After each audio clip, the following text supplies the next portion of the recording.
சுதாகர் பாக்கியா ஆரம்பிக்க போற ரெஸ்டாரண்டோட வீடியோவை பார்த்துட்டு கொஞ்சம் கடுப்போட தான் இல்ல மனசுக்குள்ள சந்தோஷப்பட்டாலும் வெளியே ஏதோ ஒண்ணு கேட்கணுன்றதுக்காகவே பாக்கியா கிட்ட, சம்மந்தி நீங்க பண்றதுல கொஞ்சம் கூட சரியே கிடையாது, இந்த மாதிரி என்னோட சம்மந்தி ஒரு சின்ன கையேந்தி பவனை ஆரம்பிச்சிருக்காங்கன்னு சொல்லிட்டு என்னால எப்படி வெளியே சொல்ல முடியும்? அப்படியே நான் சொன்னாலும் அவங்க என்னை பத்தி என்ன நினைப்பாங்க, எங்களோட குடும்பமானோ என்ன ஆகும்னு கேட்க, அதுக்கு பாக்கியாவோ உங்களுக்கு அதுதான் பிரச்சனைனா பேசாம நீங்க அவங்க கிட்ட போயிட்டு இந்த மாதிரி என் சம்மந்தி இதுக்கு முன்னாடி பெரிய ரெஸ்டாரண்ட் வச்சு நடத்திட்டு இருந்தாங்க, ஆனா உங்ககிட்ட சம்பந்தம் பண்ணதுக்கு அப்புறமா தான் கையேந்தி பவன் நடத்துற அளவுக்கு போயிட்டாங்கன்றத நீங்களே சொல்லிடுங்க. ஏன்னா இந்த விஷயத்துல இதுக்கு மேலையும் நான் யாரு பேச்சையும் கேட்கிற நிலைமையிலையும் கிடையாது, நீங்க சொல்றத யோசிக்கிற நிலைமையிலையும் கிடையாது. ஏன்னா நான் அந்த கட்டத்தை எல்லாம் எப்பயோ தாண்டிட்டேன்னு சொல்லிட்டு அங்கிருந்து கிளம்ப, இதை கேட்ட சுதாகரும் மனசுக்குள்ளேயே இவகிட்ட இருந்து நம்ம எல்லாத்தையுமே பறிச்சதுக்கு அப்புறமாவும் இன்னுமே நம்ம கிட்ட இவ்வளவு திமிரா நடந்துகிட்டு இருக்கானா, இதுக்கு மேலேயும் இந்த விஷயத்த நம்ம அமைதியா விட்டுறக்கூடாது,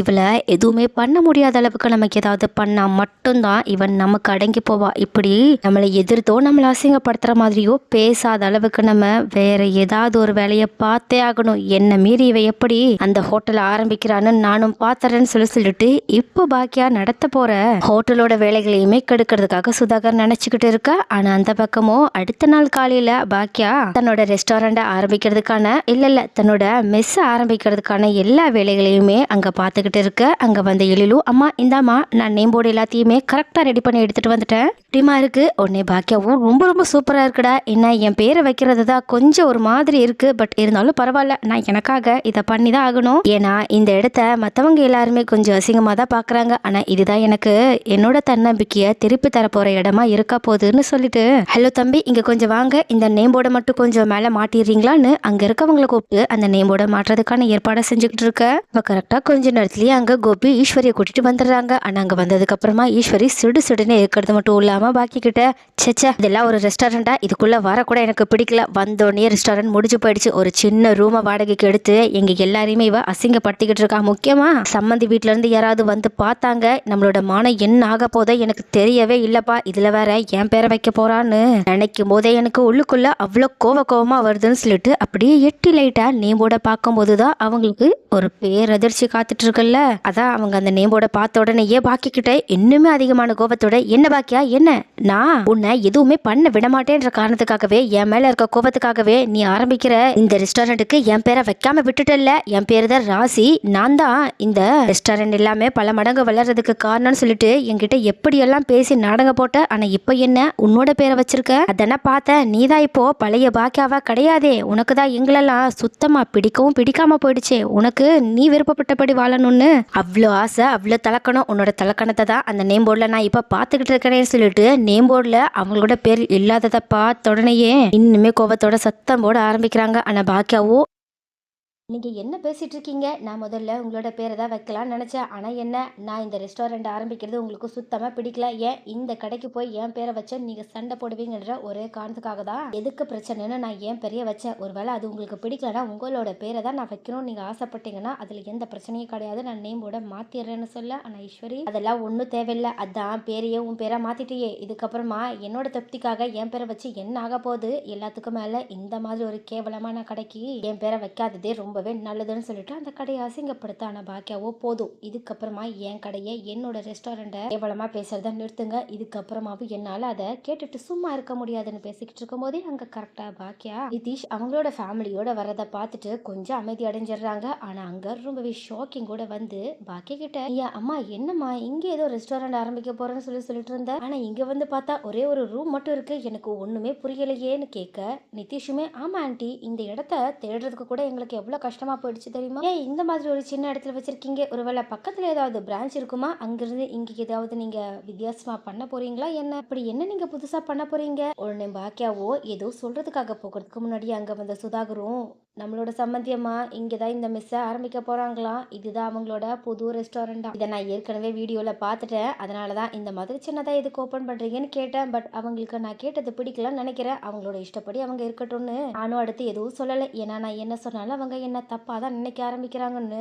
அவங்க நல்லவங்களா மாறி பேச. உடனே இதை கேட்ட பக்கத்துல இருந்த சுதாகரோட ஒய்ஃபோ, என்ன சம்பந்தியம்மா நீங்க இவ்வளவு சின்ன ஹோட்டல் ஆரம்பிச்சிங்கன்னா எங்களோட மான மரியாதை என்ன ஆகுறது, நாங்க அத்தனை ஹோட்டலை கப்பல் மாதிரி நடத்திக்கிட்டு இருக்கோம், ஆனா நீங்க இப்படி குப்பை தொட்டி மாதிரி இருக்கிற இடத்துல ஒரு ஹோட்டல்ல நடத்துற சொல்லிட்டு அதை வேற திறப்பு விழான்னு எங்களையும் வர சொல்லியிருக்கீங்க. இதெல்லாம் எங்களுக்கு சுத்தமா பிடிக்கல. எங்களோட சொந்தக்காரங்கள்லாம் இந்த விஷயத்தை கேள்விப்பட்டா எங்களை எவ்வளவு அசிங்கப்படுத்தி பேசுவாங்க தெரியுமா? அதனால தயவு செஞ்சு நீங்க இதுக்கப்புறமாவே இந்த ஹோட்டலை திறக்க தேவையில்லை, வேற ஏதாவது ஒரு நல்ல இடமா பார்த்து அங்க ஹோட்டல் ஆரம்பிங்கன்னு சொல்றாங்க. ஆனா பாக்கியாவும் இல்ல, என்னால இப்போதைக்கு வேற எங்கேயும் ஹோட்டல் ஆரம்பிக்க முடியாது, இங்க ஆரம்பிக்கிற அளவுக்கு தான் என்கிட்ட இப்போ பைசா இருக்குன்னு சொல்லிட்டு ஓப்பனாவே சொல்லிடுறாங்க. ஆனா இதை கேட்டுட்டு ஷாக்கான இனியாவும், அம்மா என்னம்மா உங்ககிட்ட பைசா இல்லைன்னா நம்ம இருக்கிற 2 ஹோட்டலை மட்டும் பார்த்தா போதாதா, இதுக்காக இன்னொரு பிரான்ச் ஓபன் பண்ணணும்னு கேட்க. ஆனா பாக்கியா இல்ல, இது இன்னொரு பிரான்ச் கிடையாது, இதுதான் மெயின் பிரான்ச். என்னோட 2 ஹோட்டலையும் நான் மூடிட்டேன், இதுக்கப்புறமா இதுதான் என்னோட ஹோட்டலா இருக்க போது, என்னோட கடனையுமே அடைச்சிட்டேன். அதனாலதான் இந்த ஹோட்டலை நான் இப்போ முழுசா என்னோட செலவை வச்சு ஓபன் பண்ணியிருக்கேன். பட் இருந்தாலும் போக போக நான் இதை பெருசா வளர்ப்பேன்ற நம்பிக்கை எனக்கு இருக்குன்னு சொல்றாங்க. ஆனா இனியா, அம்மா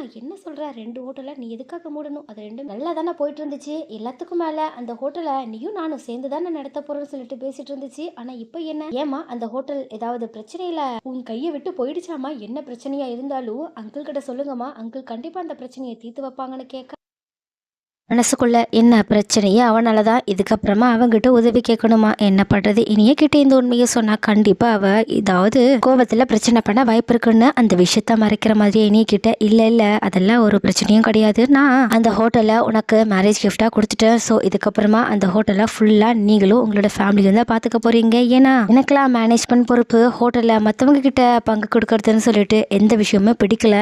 ஏன் அந்த ஹோட்டலோட பேர் மாறது கூட எனக்கு பிடிக்கல. அதனாலதான் எதுக்காக உள்ள இருந்து சங்கடத்தோட அந்த ஹோட்டலை நடத்திக்கிட்டு இருக்கணும்னு தான் அந்த ஹோட்டலை விட்டு முழுசா வெளியே வந்துட்டேன். ஏன் சும்மா கூட விடல, சம்மந்தி எனக்கு அந்த ஹோட்டலுக்காக பணத்தை கூட கொடுத்துட்டாங்க. அந்த பணத்துல தான் நான் கடனை அடைச்சிட்டு மீதி என்கிட்ட இருந்த பைசா வச்சு இந்த ரெஸ்டாரண்ட்டை ஆரம்பிச்சிருக்கேன்னு சொல்ல நிதிஷும், ஆண்டி என்ன சொல்றீங்க, நீங்க இந்த ஹோட்டல்ல அப்பா கிட்ட முழுசா கொடுத்துட்டீங்களா, இது எப்படி நடந்துச்சு, எல்லாத்துக்கும் மேல அப்பா கொடுத்த பணத்தை வச்சு உங்களால பெரிய ஹோட்டல் ஆரம்பிச்சிருக்க முடியும்ல, அப்படியே இவ்வளவு சின்ன ஹோட்டல் ஆரம்பிச்சிருக்கீங்க, டாடி இங்க என்ன நடக்குது, நீங்க கொஞ்சம் எக்ஸ்ட்ரா பணத்தையாவது கொடுத்துருக்கலாம்ல, அவங்க அதை வச்சு கொஞ்சம் நல்ல ஹோட்டலை ஓபன் பண்ணிருக்கலாம், ஏன் டாடி இப்படி பண்ணீங்க, பேசாம கொஞ்சம் பணத்தை இப்பயாவது எக்ஸ்ட்ரா கொடுங்களேன்னு கேட்க சுதாகரும், நான் இதை முதலையே சம்மந்தி அம்மா கிட்ட கேட்டுட்டேன், அவங்க தான் எனக்கு எதுவும் வேண்டாம், யாரோட உதவியும் தேவையில்லைன்னு சொல்லிட்டாங்க. ஏன் இப்ப கூட சம்மந்தி அம்மா என்கிட்ட பணத்தை கேட்டா அதை நான் தயாரா தான் இருக்கேன், ஏன் நம்மளோட ஹோட்டல்ல கூட அவங்க நடத்த விருப்பப்பட்டா அதையுமே நான் பண்ண தயாரா தான் இருக்கேன். ஆனா என்ன சம்மந்தியமாக்கு தான் அது சுத்தமா பிடிக்கல, அவங்க ஏதோ நமக்கு கீழே வேலை செய்யற மாதிரி நினைச்சு அதை அவமானமா யோசிக்கிறாங்க. அதனாலதான் நானும் அவங்களோட போக்குலயே அவங்கள விட்டுட்டேன். ஏன்னா அவங்க நான் எதை சொன்னாலும் சரி அதை தப்பா தான் புரிஞ்சுக்கிறாங்க.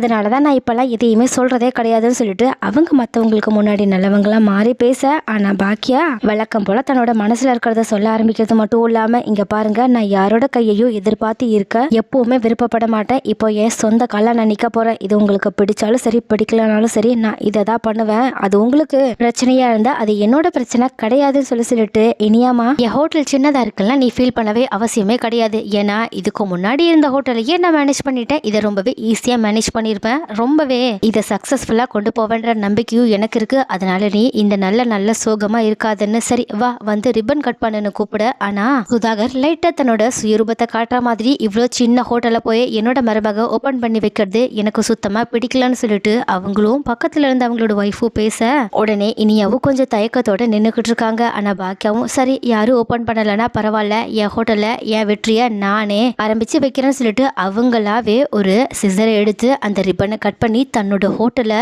தானே திறந்து வச்சுட்டு ரொம்பவே பெருமையோட அந்த ஹோட்டலுக்குள்ள முதல் ஆள உள்ள போறாங்க. இதை பார்த்துட்டு எழிலும் அமர்தா கிட்ட, அம்மாவோட இந்த தன்னம்பிக்கை தான் எனக்கு ரொம்பவே பிடிச்சிருக்குன்னு பேசிட்டு இருக்க. அதே சமயம் கோபியோ மனசுக்குள்ளேயே பாக்கியாவை நினைச்சு இன்னுமே ரொம்பவே பெருமையா யோசிச்சுட்டு இருக்கிறது மட்டும் இல்லாம, இவ்வளவு மாதிரி ஒரு ஸ்ட்ராங்கான லேடியை நான் பார்த்ததே கிடையாது, என்னோட லைஃப்ல இவ்வளவு மிஸ் பண்ணி நான் ரொம்ப பெரிய தப்பு பண்ணிட்டேன்னு இப்பதான் கொஞ்சம் கொஞ்சமா பாக்கியா மேல காதலோட யோசிக்க ஆரம்பிக்கிறது மட்டும் இல்லாம, மனசுக்குள்ளேயே பாக்கியாவுக்கு யாரு சப்போர்ட் பண்ணலனாலும் பரவாயில்ல நம்மளாவது பண்ணணும், ஏன்னா அவளோட இந்த முயற்சியில நம்ம அவளுக்கு துணையா இருக்கணும், இதுக்கு முன்னாடி நம்ம அப்படி இல்லாம தப்பு பண்ணிட்டோம், இப்போ அதே தப்ப நம்ம பண்ணவே கூடாதுன்னு சொல்லிட்டு பாக்கியா கிட்ட போயிட்டு, பாக்கியா இதுக்கப்புறமா யார் உனக்கு சப்போர்ட் பண்ணலாலும் சரி நான் உனக்காக இருக்கேன், நீ என்கிட்ட எந்த உதவினாலும் கேட்கலான்னு சொல்ல. அப்போ இதை கேட்டுட்டு பாக்கியாவும் மனசுக்குள்ள, இந்த மாதிரி மத்தவங்க எல்லாருமே நம்மள இந்த விஷயத்த நீ பண்ணாத, இது சரிப்பட்டு வராது, அப்படியே நீ பண்ணாலும் இதுல தோத்துருவேன்னு சொல்லிட்டு தான் சொல்றாங்க. ஆனா இவங்க மட்டும்தான்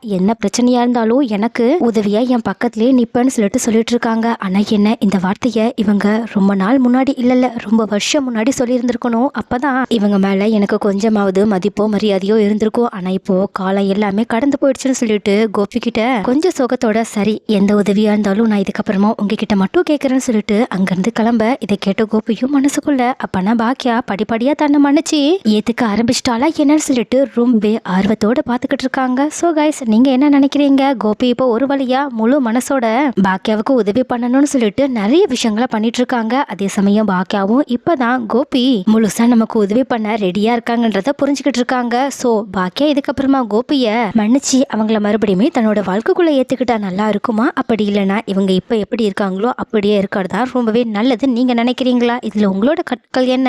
அண்ட் எல்லாத்துக்கும் மேல எப்பவும் போல இப்போயும் பாக்கியாவுக்கு எல்லா விஷயத்திலயுமே பிரச்சனை தந்துட்டு இருக்க ஈஸ்வரியோட தொல்லையை ஒழிச்சு கட்ட பாக்கியா என்னதான் பண்ணணும்?